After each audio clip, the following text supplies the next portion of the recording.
খড়দার দিকে নজর রাখি। খড়দার গ্রামে জমি মাফিয়ার দৌরাত্ম্য, জলাশয় ভরাট করে কারখানা তৈরির ছক, সেটাও চলছে বছর দুয়েক ধরে।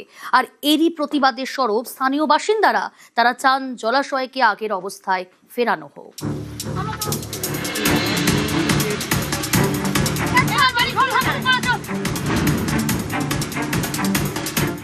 এটা ছিল জলাশয়, এখন দেখলে বোঝার উপায় নেই, বুঝিয়ে ফেলা হয়েছে।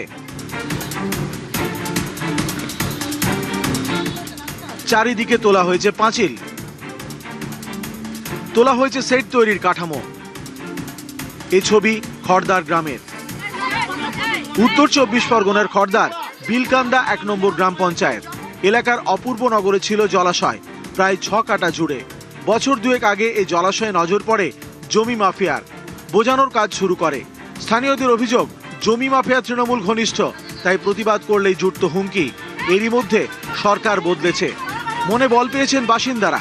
জলাশয় আগের অবস্থায় ফেরানোর দাবিতে শুক্রবার সরব হন। জমি মাফিয়ার পরিবারের লোকজনের সঙ্গে বচসায় জড়ান। এবার সাধারণ মানুষ স্বার্থ রক্ষার জন্য, আমরা কারখানার বিরুদ্ধে না, বা এই যে গোডাউন বলছে যে যেটাই বলুক না কেন, এর বিরুদ্ধে আমরা না, কিন্তু যে জায়গাটা হচ্ছে এটা একটা বসতি এলাকা, এখানে এটা ইন্ডাস্ট্রিয়াল এরিয়া না। এলাকাবাসীর পারমিশন নেওয়া হয়নি, ডোবাল্যান্ডটাকে ভরাট করে এই জায়গাটা করা হচ্ছে অবৈধভাবে। এবার রেকর্ড আমরা এখনো পর্যন্ত কিছু নজরে দেখিনি। আর আমরা চাইছি ইমিডিয়েট এটা বন্ধ করা হোক, কারণ এলাকাবাসীর স্বার্থে। জলাশয় ভরাট করা হয়েছে, এর প্রতিবাদে ব্যারাকপুর 2 নম্বর বিডিও অফিসে লিখিত অভিযোগ জানান স্থানীয়রা। এদের ভয়ে কেউ মুখ খুলতে চায় না। আগে ছিল টিএমসি, আচ্ছা, এছাড়া আর কি। আপনারা কি ভয় মুখ খুলতে পারতেন না? না, কেউ খুলতো না। এখানে জায়গা ভরাট করে ওদের কি এটা কি করবে জানে না, কেউই জানে না। আপনারা করতে দেবেন না, আমরা কেউ চাই না।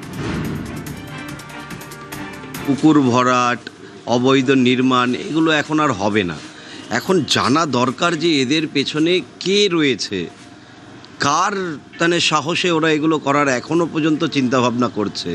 সময় থাকতে যদি ওরা নিজেদেরকে শুধরে না নেয়, তাহলে আস্তে আস্তে পুরো দলটাই জেলে ঢুকে যাবে।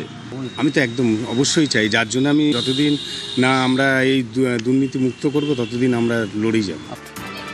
খড়দা থেকে সুবীর দে, নিউজ 18 বাংলা।